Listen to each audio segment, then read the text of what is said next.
Do you feel trapped in the matrix? Well, as Gurdjieff says, we do live in a lunatic asylum, and I seem to be meeting more and more people lately that are having a lot of health issues, especially mental health issues. And obviously I want to help them as much as I can. But I notice that a lot of them go for help from, let's say, the organisations that run this world. And that's part of being in this lunatic asylum, isn't it? The cabal that runs this place likes to make us think that they are in control.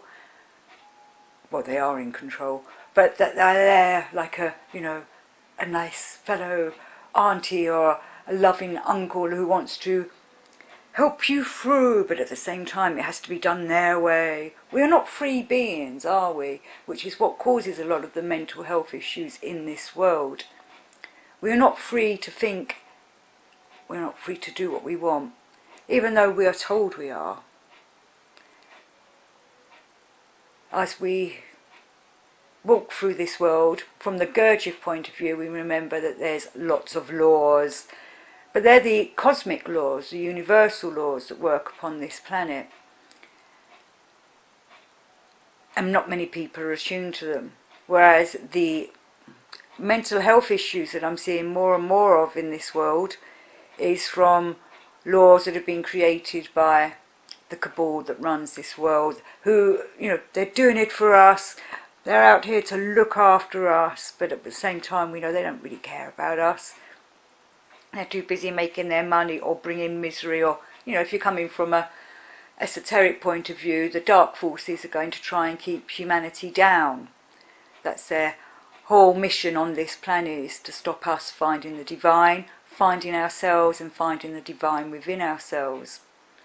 So the dark forces will trap us down in legal red tape, trap us down in rules and regulations that make it difficult for us to get what we want. Though people do persevere, I do see that, and people blaze their way through this cabal-ridden world and refuse to give in to them and reach the top.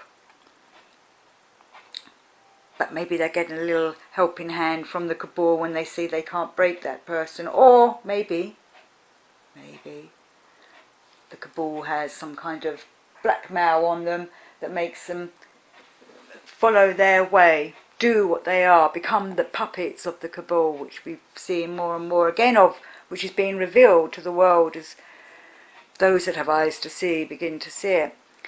And this is part of doing this Gurdjieff work, is that we are learning to see through the lies, the red tape, and the way that the cabal keeps us trapped here.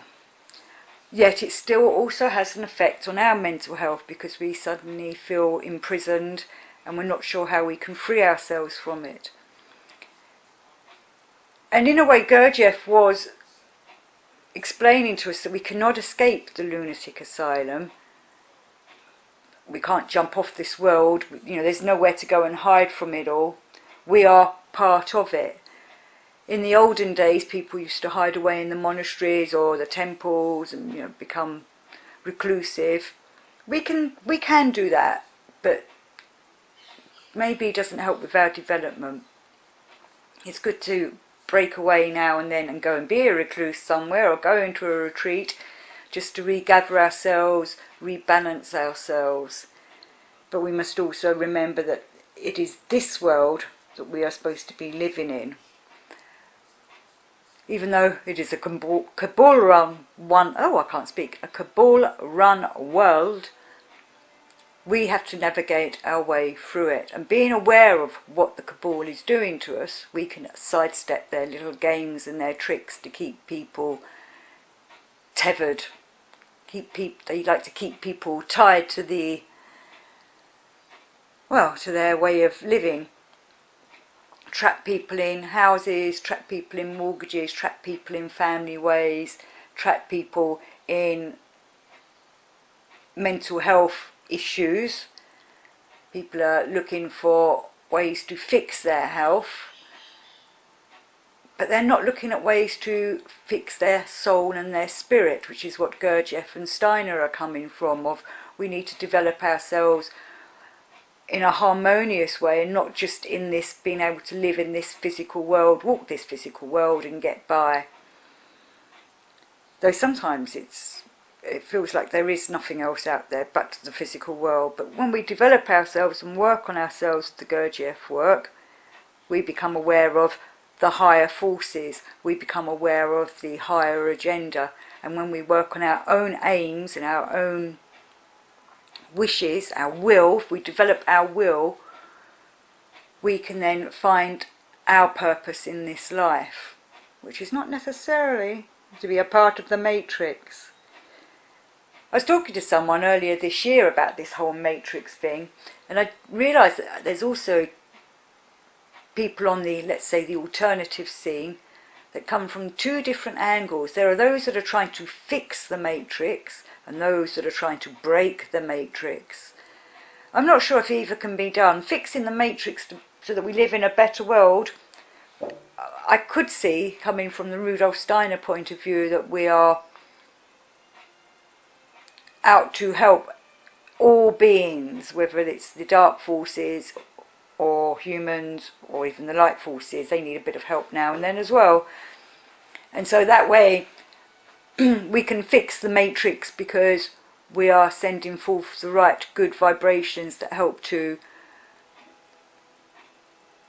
attune the dark forces to find the divinity within themselves and to return to the divine. It's all about redemption from the Rudolf Steiner point of view. So by working upon ourselves, if we can redeem ourselves, then we can go forth and redeem others. A Christ impulse. And I've spoken before in other shows about how I believe the Christ impulse can happen to any of us if we work upon ourselves. But it could also be that connection with the Christ from Rudolf Steiner's point of view, who is in the etheric. And I'm swinging more and more to this kind of idea of the Christ is not going to return in a physical form, but he is in the etheric waiting for us to return to him. And then he can work with us in helping the dark forces redeem themselves. So that would be the fixing this world. And then obviously if we can redeem the dark forces, the world, the cabal that run this world would also be redeemed, and instead of being run in this crazy lunatic asylum, the right people will begin to see the right way to live, the right way to think, the right way to be, right emotions, which would bring a more balanced harmony to this world. So that would be fixing the matrix. Breaking the matrix, maybe I should get someone to come on and discuss this at some times, because if breaking the matrix is the way to escape this world, or the craziness in this world, something else needs to be set up. And I'm always concerned about what would come forth. We need to have the right foundations set in to be able to create a world that from scratch, it's kind of like the Matrix movies, when you see, as in the Keanu Reeves ones, where he suddenly wakes up and he's aware of who he is, but that world that he's having to live in, I think it was in the inner earth kind of thing, or that was very desperate times. They needed to learn how to rebuild the world. So I'm kind of in two minds about the breaking the matrix. We need proper leaders to be able to bring us back through on the other side once that matrix is broken. I think fixing the matrix would be much better, and fixing ourselves and fixing the world. The divine source is out there waiting for us, but we have to reach up to it. But I do worry, and I'm quite concerned about, worrying's a rubbish thing to do. Worrying's like sitting in a rocking chair all day, and you rock all day and go nowhere. So try not to worry, but I am concerned very much about the amount of mental health issues I'm seeing arising again after the whole shit show of the last few years. There was mental health issues before that I saw in people. So we need to develop ourselves so that we can be there to help others who are struggling to get through, and maybe you're also struggling to get through at the moment. And my, I suppose, advice is what I'm trying to say with this little show is to find your soul, develop your spirit, and return to some kind of faith that can carry you through all this. And do be careful of the medications that are out there from the prescribed doctors that are puppeteers of the cabal. Though some people do need their prescriptions, obviously, but at the same time, if you can find your soul, if you can find your connection to the divine, that will definitely ease your pain and bring you inner peace. And that's one thing we should all be working towards, is inner peace. May you walk with your gods, may the archangels watch over you, may you find the Christ in your heart, and may love carry you forwards.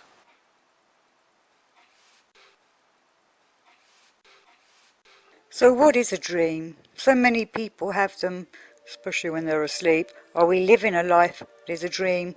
If we're not awake as we walk through this life, then maybe this life is a dream. And then when we wake up, or start to wake up, we begin to see the realities of what that dream has to offer us, the realities to develop ourselves. But when we're sleeping at night, obviously we are having dreams, so not many of us recall them, or many of us recall them too well and can't understand them. But isn't it weird that when we're in a dream, we feel like we know what's going on? Whatever's happening in that dream, we feel like we're in a world usually that we know. And I wonder if that's the God consciousness, God watching through us, the divine source watching through us, everything that we're doing. That connection that we have, God's experience in everything that we're in. You know, dreams can seem rather vague, but at the time when we're actually dreaming it, it feels very real, doesn't it? As if we're actually there and experiencing it. And I know some people will say, oh, dreams are like our subconscious telling us what's going on in our life. You know, maybe from a psychological point of view, but Gurdjieff says that if we had all our centres aligned, we would not dream. It's because our centres are unaligned or out of sync, which is why we are dreaming. I wish I could remember where I got that quote from. Well, we get a lot of impressions from dreams, and in olden days, a lot of seers got warnings and prophecies of the future in their dreams, and maybe we need to look more into what our dreams are saying to us. I went through a period of being quite connected to marijuana, so I wasn't dreaming at all.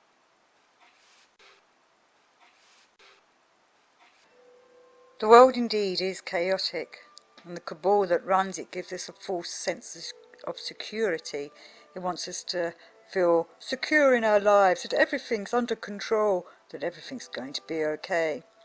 Well, we must remember that by doing the Gurdjieff work, or any kind of spiritual soulful work, we should be always aware that anything can happen, chaos can come upon us at any time, and that's by doing this work, the Gurdjieff work, we're being prepared for when the shit hits the fan, when things go wrong. It helps us to deal with it in a better way. You know, we must always expect the unexpected, but the sheep of this world, because they're in this false sense of security that something will always come along to help if things go wrong. And most people live through this life okay, very few bad things happen to them, rarely do things go wrong, or when they do, you know, somebody from the cabal will come and help them, or they somehow muster their way through it. Whereas by doing the work, we become aware of how, when the shit hits the fan, we have to act, not react. And with the cabal and its sense of security, sense of false security, it shows people how they must react, how they must deal with things. React being the important word there. The ultimate way for them to deal with things is that they have to react rather than think about what's happening and act. Hopefully you're working upon yourself so that you don't, or you no longer react. Instead, you act because you're bringing your centers into a harmonized state and can be aware of what's happening to you, to everything else in your immediate environment.